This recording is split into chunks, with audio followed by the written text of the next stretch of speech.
ሰላም ሰላም የኔ ውድ ቤተሰቦች እንዴት ናችሁልኝ? ቃል የመባናት ነኝ። ዛሬ ደግሞ መባዬ በጣም የሚወደውና ለልጆች ትልቅ ጥቅም ያለውን ለምሳ አማራጭ የሚሆን ምግብ ሰራላችኋለሁ። አብራችሁን ቆዩ። ቪዲዮ ለመጀመሪያ ጊዜ የደረሳችሁ ደግሞ ሰብስክራይብ በማድረግ ቤተሰብ ሁኑ።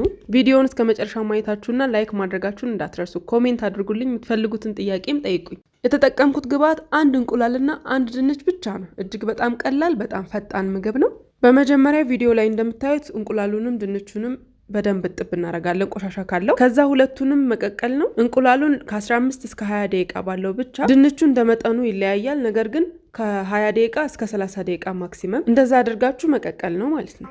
እንቁላሉ 15 ደቂቃ ሲሞላ ወይም 20 ደቂቃ ሲሞላው አውጡት። ድንቹን ግን በየመሃሉ ቼክ ማድረጋችሁን እንዳትረሱ። አሰራሩን ቪዲዮ ላይ ያያችሁ። እስኪ ስለ ጥቅማቸው ደግሞ እናውራ።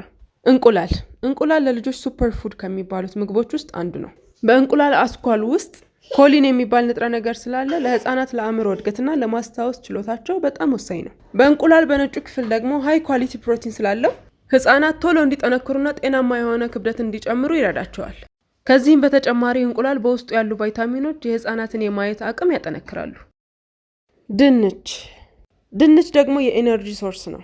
ድንች በካርቦሃይድሬት የበለጸገ ስለሆነ ለህፃናት ለጉልበት ጥንካሬያቸው በጣም ቆንጆ ነው። እንዲሁም ህፃናት ንቁ ሆነው እንዲጫወቱና እንዳይደክማቸው በጣም ይረዳቸዋል።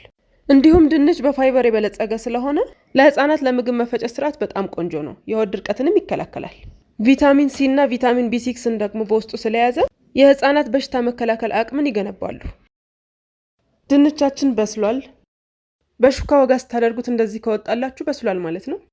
ለመላጥ እንዲመቸን ድንቹንም እንቁላሉንም ቀዝቃዛ ውሃ ውስጥ አድርገን የተወሰነ ደቂቃ እናስቀምጠዋለን።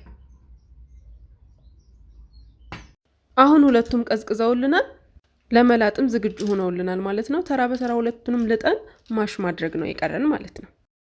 በነገራችን ላይ እነዚህን ሁለት ምግቦች ስትመግቧቸው ማስተዋል ያለባችሁ አንዳንድ ነገሮችን ልንገራችሁ። የመጀመሪያው አለርጂክ ሪያክሽን ነው። አንዳንድ ህፃናት ለእንቁላል አለርጂ ሊሆኑ ይችላሉ። ስለዚህ አንድ ዙር መግባችሁ አይታችሁ በሰውነታቸው ላይ ሽፍታ እንዲሁም ሌሎች ሪያክሽኖችን የሚያሳዩ ከሆነ በፍጹም መመገብ የለባችሁም ከዛ ጊዜ በኋላ ማለት ነው። እንዲሁም የእንቁላልን ነጩን ክፍል ማብላት የምትጀምሩት ከ9 ወር በኋላ ወይም ከ10 ወር በኋላ ቢሆን ይመከራል። እንቁላልን ከ6 ወር ጀምሮ መመገብ ይቻላል፣ ነገር ግን አስኳሉን ብቻ ነው የሚቻለው ከ6 ወር እስከ 8 ወር ባለው ማለት ነው። እሱም እንደነገርኳችሁ አለርጂ ከሌለባቸው ነው።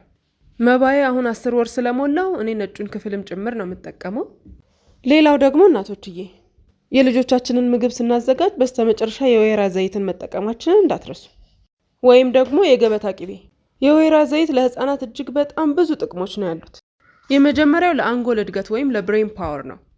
የወይራ ዘይት በውስጡ ኦሜጋ 3 እና ኦሜጋ 6 የሚባሉ በጣም ምርጥ ንጥረ ነገሮችን በውስጡ ስለያዘ ህፃናት ፈጣን የአእምሮ እድገት እንዲኖራቸው ይረዳቸዋል።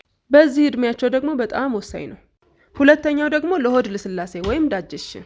ህፃናት ከወተት አልፈው ጠንካራ ምግብን መመገብ ሲጀምሩ የሆድ ድርቀት ሊያጋጥማቸው ይችላል። የወይራ ዘይት ደግሞ ይህንን ስራ በጣም ያቀላል። አንጀታቸው በትክክል እንዲሰራና የምግብ መፈጨት ስርዓታቸው እንዲቀላጠፍ ያግዛቸዋል። እንዲሁም ጤናማ በሆነ መንገድ ክብደት እንዲጨምሩ ያግዛቸዋል። አረ ምን ይሄ ብቻ! የወይራ ዘይት ከዚህም በላይ ነው ጥቅሙ።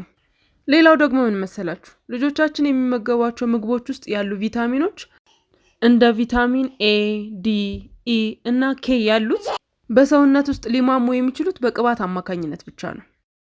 ስለዚህ አሁን የሰራነው ምግብ ላይም ትንሽዬ የወይራ ዘይት ብንጨምርበት ሰውነታቸው ቪታሚኑን በደንብ እንዲመጣው ይረዳቸዋል ማለት ነው።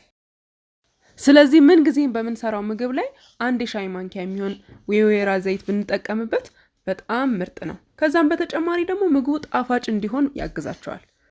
በዚህ እድሜያቸው ምንም አይነት ጨው ስለማንጠቀም ምግቡ ሞር ጣፋጭ እንዲሆንና ወደው እንዲመገቡልን በጣም ነው የሚጠቅማቸው። ሌላው ማስተዋል ያለብን ነገር ደግሞ ከ8 ወር በኋላ ላሉ ልጆች ምግባችንን በጣም ማሽ ማድረግ የለብንም፣ ወይም ደግሞ ስሙዚ መሆን የለበትም። በድዳቸውም ቢሆን ማኘክ መለማመድ ስላለባቸው ትንሽዬ የሚያኝኩት ነገር እንዲቀር አድርጋችሁ ማሽ አድርጉት። እንግዲህ የመባዬ ምግብ በዚህ መልኩ ዝግጁ ሆኗል። ነገር ግን በስተመጨረሻ እናደርጋለን ምግቡ ትንሽ ለስለስ እንዲልልን የሞቀ ውሃ ወይም የፈላ ውሃ እንጠቀማለን። የፎርሙላ ወተትም ከሆነ የምትጠቀሙት ያንን መጠቀም ትችላላችሁ። ቪዲዮውን እስካሁን እያያችሁት ከሆነ በጣም ወዳችሁታል ማለት ነው። ስለዚህ ላይክ ማድረጋችሁን እንዳትረሱ። የመባዬ ምግብ እንግዲህ በዚህ መልኩ ዝግጁ ሆኗል። በስተመጨረሻ እንደነገርኳችሁ ደግሞ የወይራ ዘይቱን መጨመራችሁን እንዳትዘነጉ። ከዛ በኋላ በደንብ ማቀላቀልና ማዘጋጀት ነው የሚጠበቅባችሁ ማለት ነው። በነገራችን ላይ የወይራ ዘይትን በመጨረሻ ሰዓት ላይ ብንጠቀመው ሞር አሪፍ ነው፣ ከምግብ ጋር አብረን ከምናበስለው ይልቅ ማለት ነው። ጥቅሙን እንዳያጣው ወይም ደግሞ ጥቅሙን በእንፋሎቱ ምክንያት እንዳይወስድብን መጨረሻ ላይ መጠቀማችንን እንዳትረሱ። እንዲሁም ደግሞ ኤክስትራ ቨርጂን የሚለውን የወይራ ዘይት መጠቀማችሁ እንዳትዘነጉ፣ ምክንያቱም እሱ ለምግብ የሚሆነው ዋናው እሱ ስለሆነ ማለት ነው። በጣም ቀላልና ጣፋጭ የሆነ ምግብ ነው። ሞክሩት እናቶች፣ እየተወዱታላችሁ። ቪዲዮአችን ይህንን ይመስላል። ስለተከታተላችሁኝ በጣም አመሰግናችኋለሁ። ከዚህ በፊት ደግሞ ለቁርስ አማራጭ የሚሆን በጣም ቀላልና ቆንጆ ማብራሪያ ጋር የሰራሁላችሁ ቪዲዮ አለ፣ ቼክ አድርጉት። ቤተሰብ ያልሆናችሁ ቤተሰብ መሆናችሁን ሰብስክራይብ ማድረጋችሁን እንዳትዘነጉ። ቪዲዮን ከወደዳችሁት ደግሞ ላይክ አድርጉ፣ ኮሜንትም ጻፉልኝ።